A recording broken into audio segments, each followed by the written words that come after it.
Now at 5 a.m. on WKYT this morning, just a couple of days away from the Kentucky caucus, and Senator Marco Rubio has canceled a scheduled stop in Lexington. Why the Florida senator could be looking ahead to his own state. Coming up, a report next. A husband and wife go before a judge today after investigators say they intentionally set a Lexington home on fire. And workers have been spotted at the Centerpoint site in downtown Lexington. Just ahead, details from developers on what is being done now.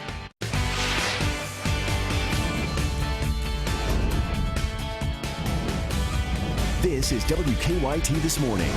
Good morning. Welcome into you. I'm Rebecca Smith. And I'm Bill Bryant, and it's great to have you with us here on WKYT this morning. We're all smiles because we know that once we get through a little period of more wintry weather here, we have a spring-like situation next week. Meteorologist Jim Caldwell is in this morning for Micah. Good morning. I mean, we're talking fantastic kind of temperatures out there. The stuff that we had in December. 60s and 70s, that's what we're trying to run into as we go rolling into next week. Right now on the Defender Radar Network, you do have some snow showing up, but I've been trekking a lot of these observation points throughout parts of central, southern, western Kentucky, and so far nothing reaching the ground with the snow, and that is one of those things that tends to happen. We have to moisten up the atmosphere, but still, we certainly have it showing up on our radar network here around Lexington, and then back down I-75 and also into eastern Kentucky now along the Hal Rogers Parkway. What will happen later today, though, is we'll likely replace this snow with some rain. Chilly showers as our highs will only hover right around 40 degrees. We'll track all of it in a little more in detail coming up in just a few minutes, guys. Okay, we'll see you then, Jim. Thank you. Well, we are reaching out to Republican presidential candidate Marco Rubio's campaign this morning. This is because the Florida senator has announced he will forego his scheduled stop in Kentucky tomorrow. Yeah, canceling that, and at this point, we've had no response. His decision to cancel the only trip that he had scheduled to the Bluegrass comes just a couple of days before Kentucky's GOP caucus. WKYT's Mark Barber is live with more on how this important week in presidential politics is shaping up. Mark? Good morning, Bill. Well, Marco Rubio's campaign stop, his rally, would have been here at the Lexington Center at 9 tomorrow morning. As you just mentioned, we have been reaching out to his campaign, trying to figure out why he canceled this stop. However, so far we have not received any explanation. Now, we do know that just 2 days are left before Kentucky's caucus, and Senator Ted Cruz's father is now setting his eyes on Kentucky voters. He will be stumping for his son today and tomorrow. This is his tentative agenda. Tonight at 7, Rafael Cruz will be at a rally for Kentucky evangelicals at the Evangel World Prayer Center in Louisville. Then, at 9 tomorrow morning, he will meet with the Jefferson County Republican Evangel leaders in Louisville for a roundtable discussion at the Crown Plaza Hotel. He will also make a stop in Bowling Green tomorrow evening. That will be his last stop, and he will be speaking at a dinner where Senator Rand Paul will be a guest speaker. Already this week, we have seen campaign stops from Donald Trump and Ben Carson. Now, Senator Ted Cruz's campaign is setting their eyes on Kentucky voters ahead of the Kentucky caucus. Live in Lexington, Mark Barber, WKYT. All right, Mark, thank you. We'll continue to reach out, try to see what is going on there ahead of the caucuses. All right, new this morning, a husband and wife facing arson charges will be going before a judge today. Police say Angel and China Benitez are accused of purportedly setting a Lexington home on fire last May. WKYT's Michelle Chamberlain joins us now with more on why investigators say they did it. Yeah, investigators say this duo set the home on fire last May because of insurance purposes. The court documents say that Angel and China Benitez were coordinating with China's mother, the owner of the home on East 2nd Street that was set on fire. The documents say that someone came forward and told police they overheard the three discussing burning the house down for insurance purposes, and that Angel was promised a shopping spree if he'd set the home on fire. Police say the couple moved the furniture out of the home and replaced it with all broken pieces to make it seem like the mother-in-law and younger son were living in the home. Multiple witnesses provided statements to police in these documents. Witnesses told police they saw the two moving furniture in and out of the house prior to the fire, and one said they saw Angel banging on the home and fence with a hammer the day before the fire. Now, the two will be arraigned here later at the Fayette County Courthouse later today. Live in Lexington, Michelle Chamberlain, WKYT. All right, thanks, Michelle. A man was rushed to the hospital after Lexington firefighters say he was badly burned at an intersection. It happened last night at the intersection of Richmond Road and Fontaine. Investigators say Lexington Fire Major Joe Madden was waiting at the traffic light when he saw a man on fire. Firefighters say Madden and others nearby rushed to the man's aid and put out that fire. The man was taken to the hospital with serious injuries. Firefighters say Madden suffered burns to his hand and face. According to our news partners at the Herald Leader, police say the man set himself on fire during an argument. The time is 5:05 on WKYT, and Lexington police are asking for help in finding the driver who nearly killed a man in a hit and run over the weekend. It happened early Sunday morning on LaFlame Alley that runs parallel to Winchester Road. Police were first notified after someone found this victim lying in the roadway. They say the man was badly hurt and had to be rushed to the hospital with significant head injuries. Police say they have continued to search for the driver responsible in the hit and run, but they have not made any arrests yet. And with no witnesses coming forward, they are now asking that anyone who may have any information to contact them. Police arrested a woman they say was passed out in a car with a 1-year-old child in the back seat. The Knox County Sheriff's Office charged 37-year-old Tina Brown with DUI, wanton endangerment, and a drug offense.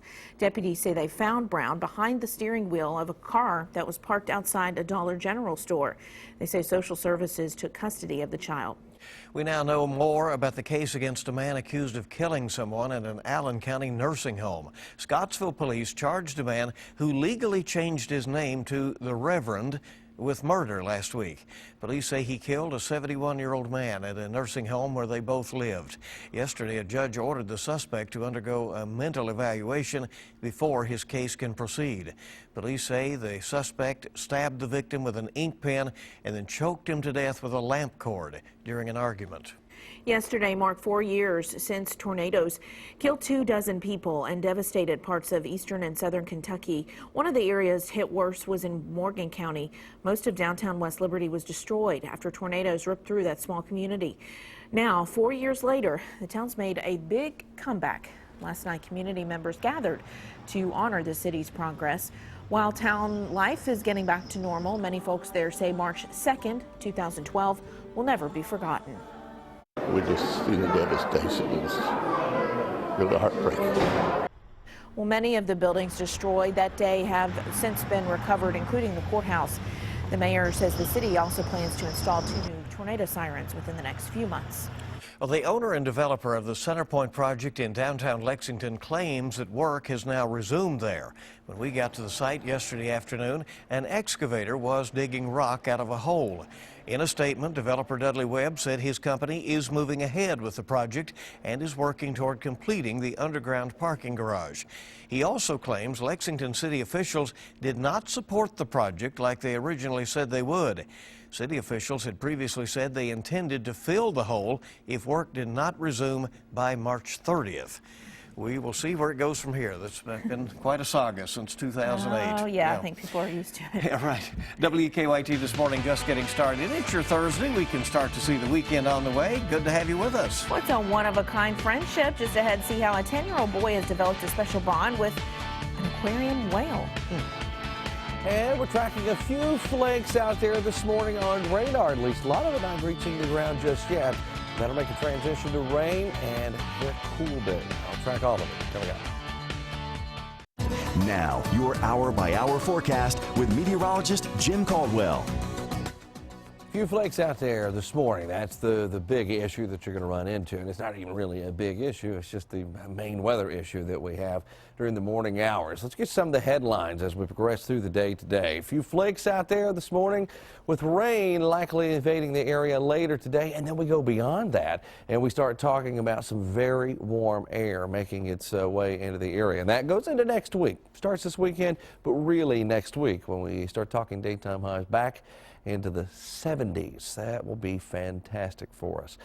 We look at our temperatures out there currently, and we find that we're running in the 30s, the 20s, and you see the little batches, and it's hard to make it out with some of the cloud cover because it's so light. If any of you are seeing any of it at all, most of it is not reaching the ground. It's certainly showing up on radar here this morning. But 28 degrees in Jackson, one of the colder spots, 31 London, 32 here in Lexington. We put it all into motion with this. And there you see the snow showers trying to work their way through the area. And again, if you are seeing it, it's very, very light in nature, with rain likely kicking in later today.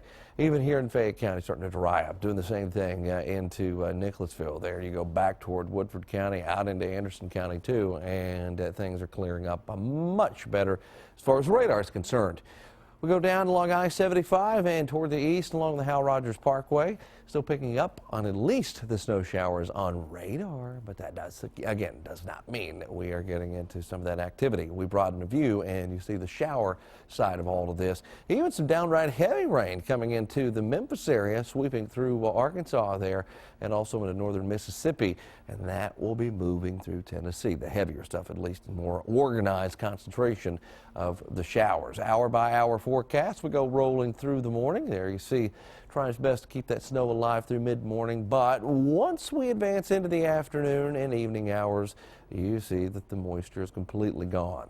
Midnight tonight, we're still hovering just above freezing, and then rolling into your Friday morning, perhaps a flake or two at that time.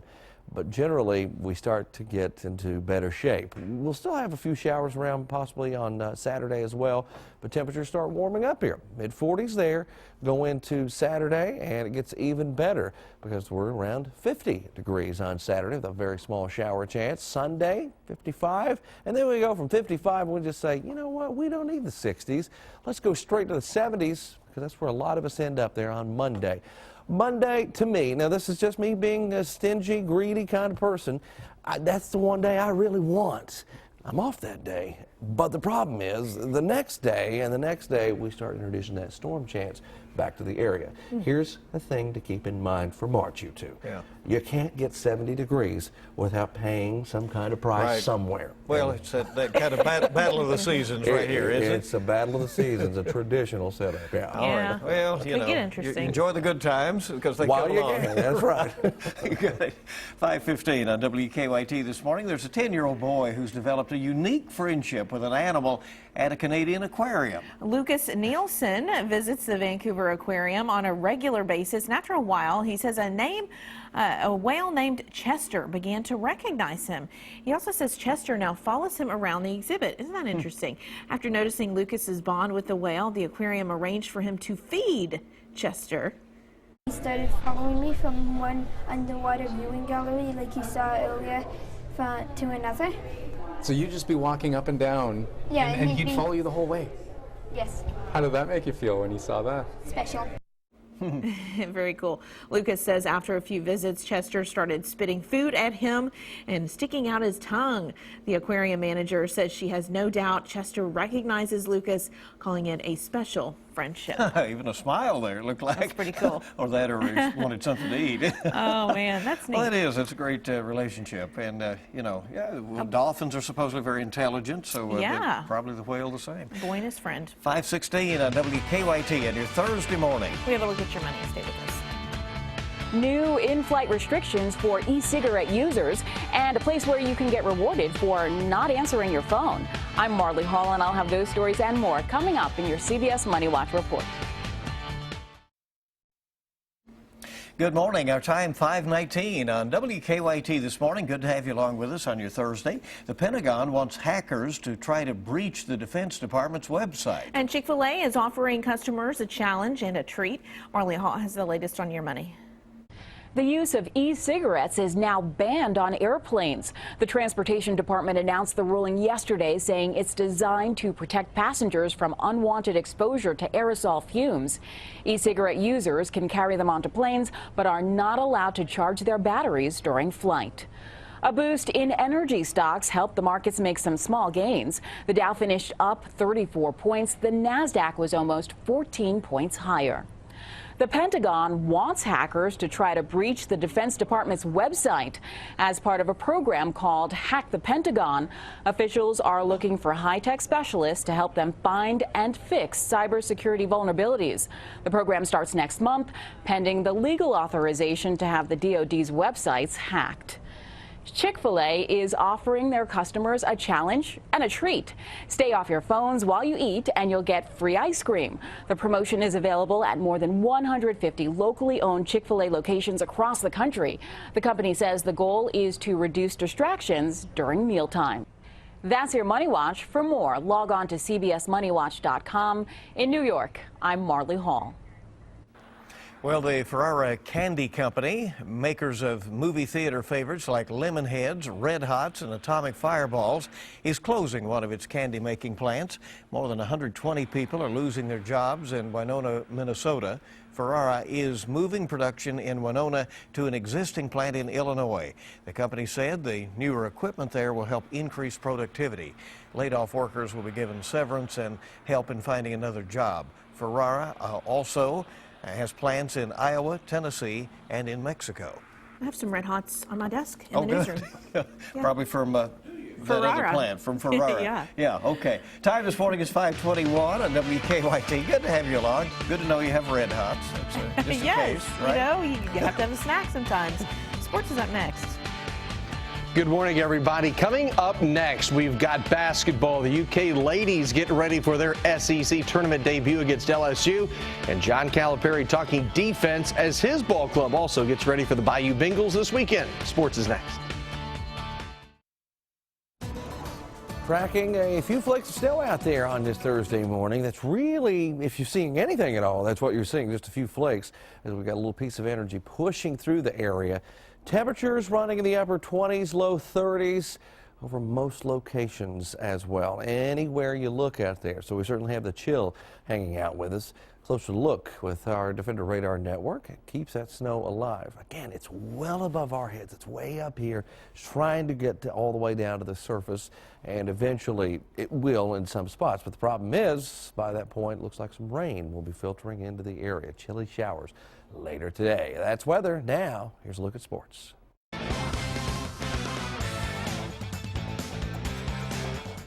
Kentucky bouncing back with a good victory over Florida. The Cats' big men also played well, but John Calipari wasn't happy with the interior defense of the Gators. John Egbunu, he had 27 points. My teams at this time of the year, it's all up a notch. There's laser. This team's not there yet. So a guy goes in and leaves the big kid, and they just throw bounce passes to him. It wasn't like it was post-ups. It was bounce passes and lobs. Our whole thing was we're backing up and make those guards beat us shooting balls. We're not giving him bounce passes. He got 3. I went crazy. Like, what were you watching? Why would you do that? And it was like, I don't know. Well, the UK women's team opens the SEC tournament this afternoon against LSU. As Christy Thomas tells us, the Cats are looking to extend a winning streak. In the midst of the 6-game winning streak, Kentucky's playing well in all facets of the game, but their post play seems to have gone to the next level, with Evelyn Akator and Alexis Jennings turning in a dominating performance in their season finale against Texas A&M. These two posted a double-double and combined for 34 of UK's 57 rebounds.